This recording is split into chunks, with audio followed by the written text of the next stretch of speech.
Welcome to Jazz Zone Together, our online jazz community where we will provide jazz education resources, interviews with jazz educators, artists, and celebrities, along with valuable tips and repertoire suggestions. Today, we are proud and pleased to be joined by a renowned saxophone artist, Miguel Zenon. His musical genius and performance skills are well documented throughout the jazz community as a band leader, composer, and highly skilled performer. Now I'll turn the mic over to Dick Dunscomb to conduct the interview with Miguel. Dick, take it away. I thank you, Bob. And boy, is this going to be fun. This man is some cat in these days. He is an amazing person. Miguel, it's so wonderful to have you here. Thank you so much. Thank you for having me. It's a treat for me to share, and hello to everyone who's watching. Great. So what we'd like to do is start at the beginning. How did you get involved in music, and what led you to pursue music as your career? Yeah, I was attracted to music from an early age. I didn't really have any musicians in my family, but music was always around. I grew up in Puerto Rico, in the capital of San Juan, so music was part of everyday life. I remember being in elementary school and doing the usual, playing a little recorder at school, being a school choir, and I just kind of really found it a lot of fun. And during my last year of elementary school, I found a teacher in my neighborhood who would teach a lot of the neighborhood kids for free, and he would kind of teach you like theory and solfege. So I started studying with them a little bit, just kind of learning how to read and just kind of the basics of music theory. And that eventually led me into a performing sort of focused middle school and high school that I attended from age 11 to age 17. And that's really where I really got my first start as a saxophonist. That's where I started taking saxophone lessons, started playing in some ensembles. And to be honest, I mean, I really love music and I was really attracted to it. But at the beginning, I'll say the first 3, 4 years at school, I never really considered music as something that was going to be my life later on. I just thought it maybe might be a hobby or something that I could do on the side while doing something else. But probably when I was about 15 or 16, I discovered jazz through some friends and colleagues at the school, and that really changed the direction of my interest, and really injected a passion for music that I hadn't discovered until that point. I basically became obsessed with jazz and trying to understand what that music was and where it was coming from and trying to sort of digest the information. And I think shortly after that, probably a couple of years after that, once I graduated high school, I had my mindset on trying to pursue a career in music. I know it was going to be a challenge, but I kind of envisioned music as the centerpiece of my life then, and that eventually kind of led me into going to school in the United States and establishing myself over here. Well, I'm so in love with Puerto Rico. I have a little history down there. Okay. One of my former students, Marco Pinatero, was Of at course. the conservatory, and he asked me. I guess I went 6 or 7 times to Hmm. help him get that program established. But Yeah. music is everywhere. It's Yeah. just rich. I'm so in love with that place. It's really fine. So you came then to the U.S. mainland. What happened then? So, once I kind of decided that I wanted to pursue jazz studies, it was pretty obvious then that I had to leave the island, mainly because there wasn't a program there that could teach me jazz. There is now, like you mentioned, the program that Marco helped establish at the conservatory, but then there wasn't anything. It was that this was like mid to late 90s. So someone mentioned the possibility of Berklee College of Music and other schools like Miami and North Texas. So I started looking into a few options, and Berkeley seemed like a good option. So I started to pursue that, and honestly, it was a real challenge At the time, my family, they couldn't really help me financially to cover the cost of the school. And I was kind of like putting together like bits and pieces of scholarships here and there. But so it took me about a year and a half between the time that I graduated high school to the time that I eventually was able to go and go to Boston to attend school. And this was probably, I would say spring 96 when I got there. But when I got there, it was obvious that that was the place for me to be. It was, I was surrounded by people who had the same interests as I did. I was able to sort of like digest into a lot of the information that I didn't have available while in Puerto Rico. I mean, my education in Puerto Rico was really, really good. I mean, my ear training, solfege theory, the instrument, but I never had a jazz education. Like I had never studied jazz formally until I got to Berkeley. So it was a real big discovery for, people started talking about 2/5s and jazz harmony. It was all of that stuff was really new to me. And I kind of embraced the opportunity to be there and digest all this information. Uh, and I was also surrounded by amazing musicians my age, most of them a lot more experienced and well versed in the jazz language than I was, so I got a lot from them. And so I attended, Berkeley. I graduated from there, got a degree in saxophone performance. And then eventually, I was trying to figure out what to do, if I should go back to Puerto Rico. Someone mentioned the possibility of like maybe trying to go for graduate school.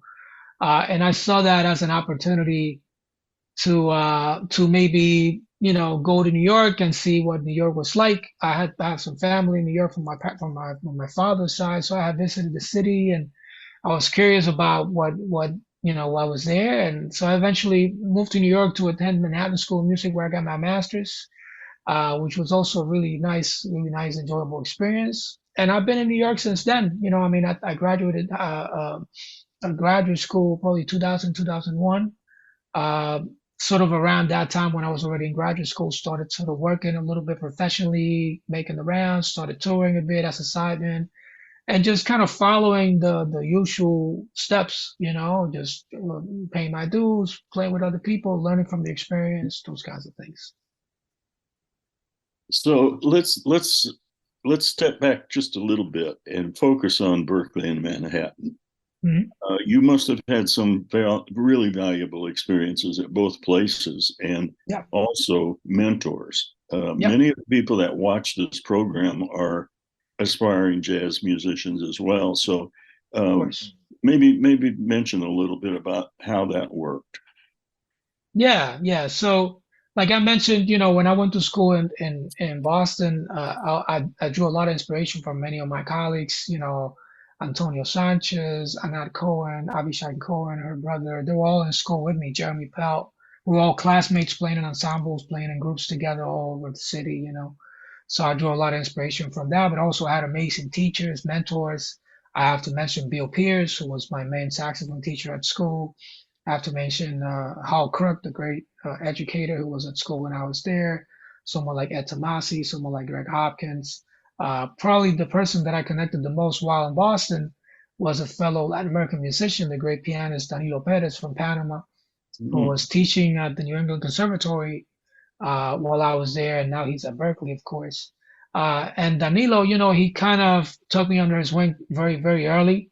I think I connected with him musically, of course, but also personally, him being a fellow Latin American musician who had sort of like found his way to bring his own personality and music into the jazz world and play with a lot of the greats, but at the same time establish his own sound. Spent a lot of time with him, studying, playing, talking, visiting his house, and eventually through Danilo, I met a lot of the contacts that I eventually, connected with when I moved to New York. Someone like David Sanchez and other people who David eventually became one of my main mentors once I moved to New York. And then at Manhattan School, my main teacher was Dick Oates, the great saxophonist.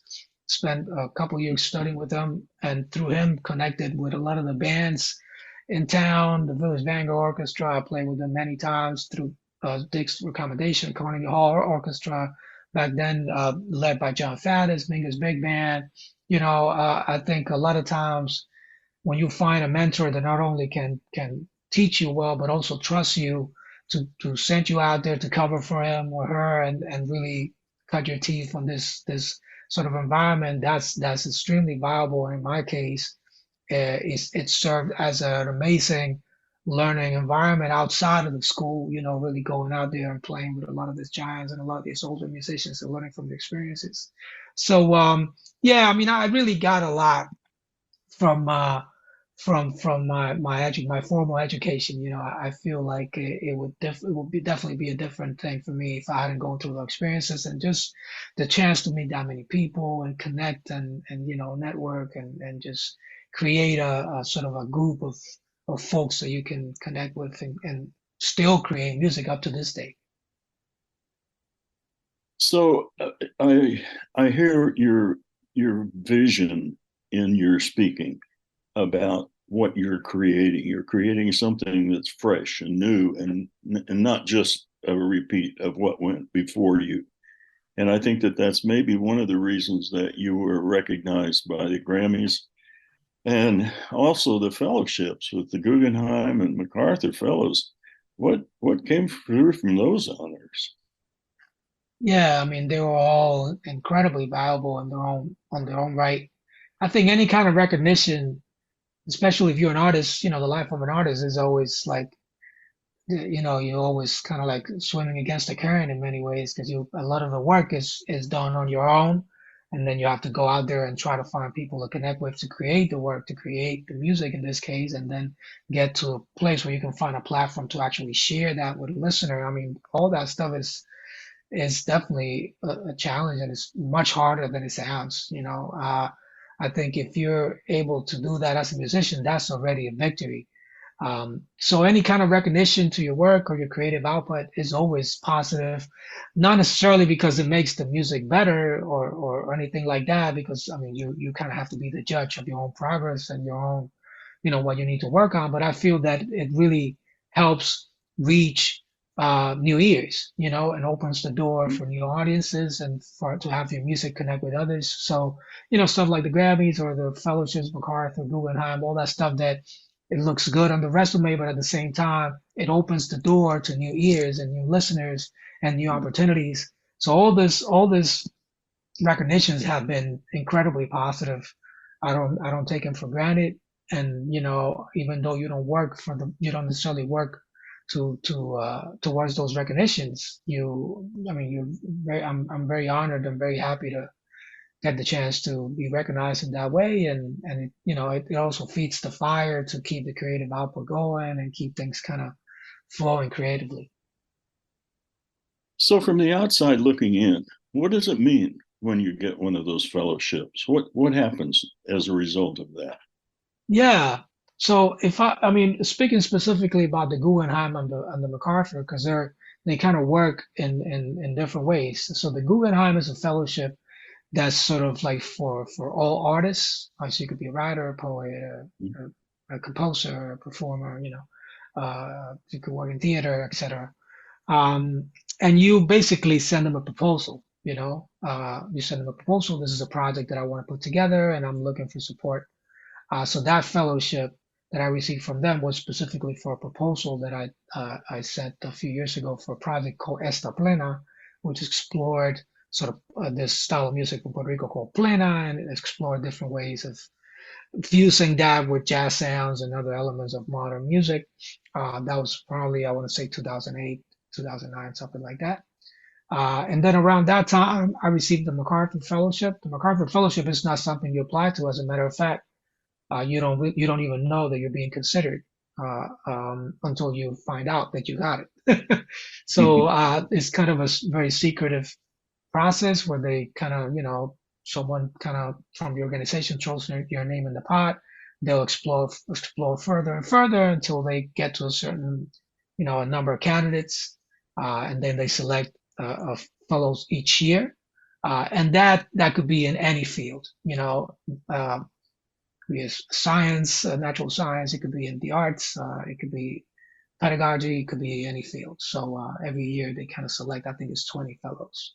And again, though, I mean, when those opportunities come, they of course they increase visibility and accessibility. But for me, what they did was they provided a certain comfort zone that gave me a lot of freedom to feel like, okay, so now I have this support, be it financially or artistically, and I can kind of do what I really want to do, and just kind of push things in the direction that I want to push them. And they supported a lot of my projects, a lot of things that would have never happened if it hadn't been for the support of those fellowships.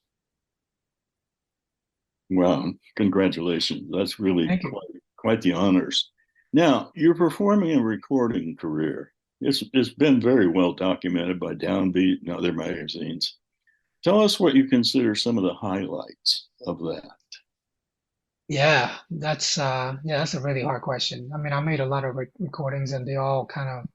I feel with recordings, when you're a performer or composer and you make a record, it's almost like that album is a portrait of that specific point in time in your life and development.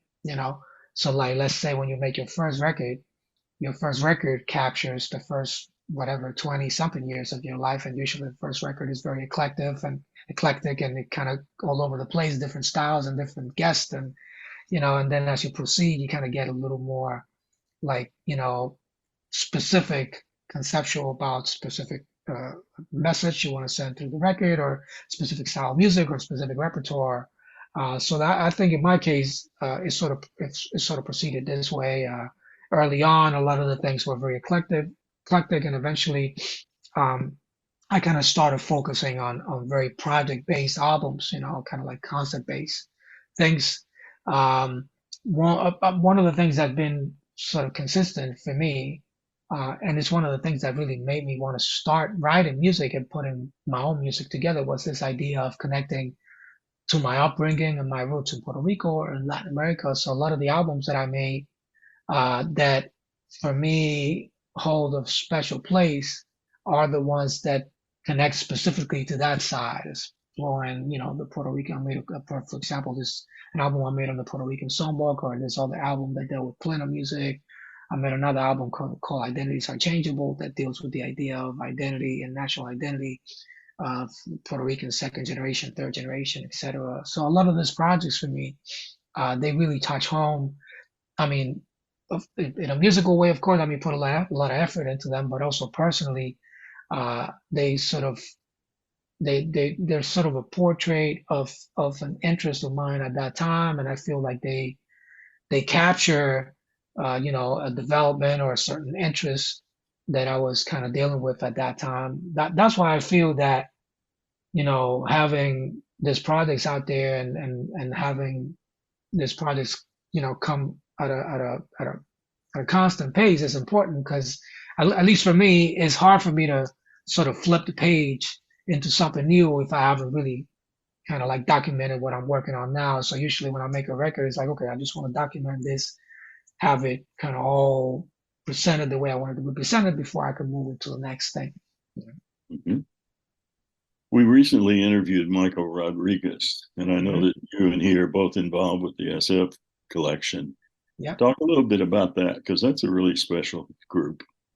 Yeah. That's a Jazz Collective is a really amazing project. I became involved with the band in 2004, which is the year that the band was put together. The band was really the vision for the band was put together by Randall Klein, who's the founding the director of SF Jazz here in San Francisco, and Joshua Redmond, the saxophonist, who was the musical director at the time. And they wanted to basically put a band together with individuals that came from different generations and different interests, musically. So you had, like elder statesmen like Bobby Hutcherson, and then you had more, musicians with more experience like Joshua Redmond or Nicholas Payton, and Robert Hurst, Byron Blade, and then you had younger musicians like myself, and then you kind of capture different things. The idea for the band was for it to be a collective band, so like there was an official leader, and everyone kind of shared that share at different points, and everyone wrote for the band, which I thought was really what made the band special. Every year we had a residency in San Francisco. We would put the repertoire together for the season. Everyone in the band brought originals, brought arrangements. And every year we'd spend 2 weeks rehearsing all that music, and then we'd go on the road and play it. I was in the band for 14 years. And it was definitely the most, if not one of the most rewarding musical experiences of my life so far. I learned so much in every sense of the word. I learned so much from the experience, and still have a really good relationship with the folks at SF Jazz too. So yeah, just really special project. So let's talk a little bit now about your composing career, because I know that that's been very important to you. Yes. Yeah, like I mentioned earlier, I got into writing music kind of late in my development, especially in college. When I went to college in Berkeley, all I was interested on was really learning to play like my heroes. I wanted to be able to play like, or at least understand how to play like Charlie Parker and Coltrane and Sonny Rollins, Cannonball. I really just wanted to get into the jazz language. That's all I practiced, all I did, all I thought about was that for the first 2.5 years of my time there. And towards the end of my time there, when I started to think about maybe doing like a senior recital or putting some music together, that's when I started looking at, first a lot of my influences, a lot of the musicians that I like, someone like Danilo or David Sanchez, but also starting to think about what I could offer that was unique to me. As a Puerto Rican musician, as a Latin American musician, trying to create a voice in the jazz world, what I could offer from my own perspective. That's when I started to look into the music of Puerto Rico, the music of Latin America, and really started to look at that music from a researcher's perspective. Like really just trying to go in and research and draw information out. And the more I did that, the more I started to come up with ideas. This is something that I could put together as a project or as a composition. And I started to, put down notes and little ideas. And the more I did it, the more comfortable it felt and the more natural it felt. And the more interest that I got in the process of composition, because I saw it as something that was really really similar to improvisation. It's almost like a slowed down version of the same thing. Very it kind of, you have to dig deep into your creative output and your own personality, but at the same time, you are drawing from influences and information that you learn over time by listening to other folks' music and studying scores and just kind of learning about what it entails, the process of composition and learning tools and little, ideas. So as I got more and more into it, it became a pretty central part of what I do. I sort of see it now as something that I do equally as performing or practicing my instrument. I spend sort of an equal amount of time thinking about writing music and thinking about putting concepts together, and because I see it all as connected. I feel like the music, the compositions are really a vehicle for creativity and improvisation, especially in this creative field. So I kind of see it all hand to hand, and I try to keep myself on my toes about finding different ways to keep that creative output going. I've loved you as a musician and a performer and a composer. And one of the things that I've learned about you in your efforts is a little bit of a humanitarian effort, and that's these free of charge concerts in the rural parts of Puerto Rico. Share some of that with our listeners. Yeah. No, thank you for bringing that up. So this project that you're talking about is called Caravana Cultural, Cultural Caravan. It's something that I started in 2011 as a direct connection with a direct connection to the MacArthur Fellowship. So I had a specific idea, and I said if I ever have the financial means and the support, financial support to be able to do something, I want to do this. I want to go to Puerto Rico. I want to use jazz as a way of bringing culture directly to the audiences there, and I want to use jazz as a vehicle to preach the idea that access to cultural activity is essential to society. It's something that should be accessible to everyone. And as soon as we got the support, I started working towards it. What, like you mentioned, we organized free of charge jazz concerts in the rural areas. So we go out to the countryside and the island and put together concerts, anywhere from like plazas to, school auditoriums. So we've kind of, the local theater. We've used a lot of different venues. There's sort of a educational component to the project too, where we work with some local students and teachers to work with them on like teaching them about improvisation. Every concert is like, it's focused on a specific jazz figure. So it'll be like Miles Davis one year, or Bill Evans, or Coltrane, or Sonny Rollins. So we'll talk about their history and what they meant to the music. We'll talk about their music and their, how improvisation kind of plays a part. And then we'll have these young musicians perform with us in the concert. And then one of these musicians will also receive like a small fellowship, like a small scholarship, so they can buy instruments and take lessons and those kinds of things. Since 2011, I believe we've done 13 concerts in total. They're all, free, and we do it like, I see it as a cultural investment. I see it as a cultural investment in my country, as a way that I can kind of use what I have to invest something, to give something back. And it's been, to say it's been rewarding would be an understatement. It's been in every way, it's been the most rewarding thing that I've got out of music. I've seen how this music can reach people from all ages, from all walks of life.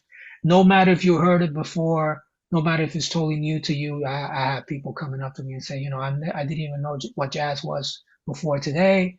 And I feel like, this music's touched me today just because it was good music. It was brought by you guys at a high level. It came directly to our community. A lot of these kids that played in some of these concerts, now they're music teachers or professionals. So, we see how that investment has been paying off over time. And it's something that we look forward to keep going, as long as the funds are there. It's a self-funded project. So I'm always looking for ways to keep this going. But this is sort of my baby. This is my project, the thing that I want to do. That's a way to give back to my country. And I'm hoping I can keep it going as long as possible. Well, God bless you for doing it, because it surely is a wonderful, wonderful way to give back. Thanks. So a lot of the people that watch these interviews are, as I said, upcoming musicians, jazz educators, all people from different walks of jazz. And the one question that they always ask me to ask the interviewer is, what would you recommend to a young student that wants to start out and become a Miguel? Well, like I said, the life of an artist is not a super easy life. Mainly, it's a really fun life. I have to say that, it's like, because you're really doing what you love, and if you love music, or you love the visual arts, or you're an actor, it's like you're really pursuing what's in your heart and your passion, and that's really beautiful. But at the same time, there's not a lot of predetermined things in this life. It's not like you go to school and you graduate and you have a job the next day. It's like it's kind of like a longer process. But what I would say, first of all, is that if you're really into the music, be it jazz or anything else, really dig into the history of the music. Dig into how this music came to be what it is today. If you like the saxophone, and you like, Chris Potter and Joe Lovano, you need to listen to Lester Young and Coleman Hawkins and Sonny Rollins. You really need to look into the history of this music and why this music is what it is and why you love it. That's kind of what worked for me. And then really immerse yourself, listen to it as much as you can. This music is a language like any other language. You want to be well versed. You want to be immersed in the language so you can speak it and communicate.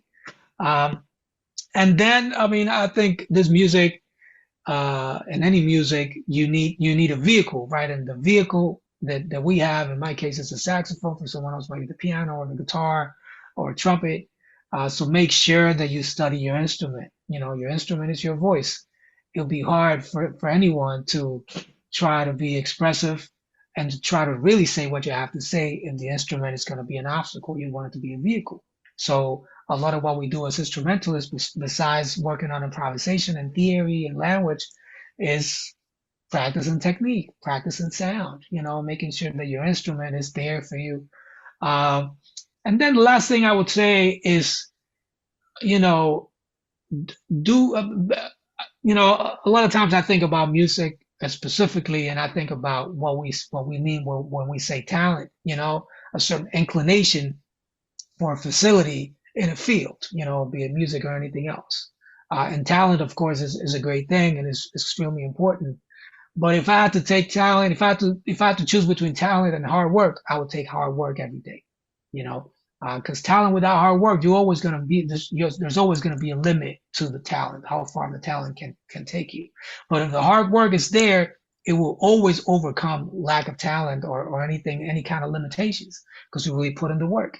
So it's got to be a balance. You got to really put in the hard work. You got to put the dedication.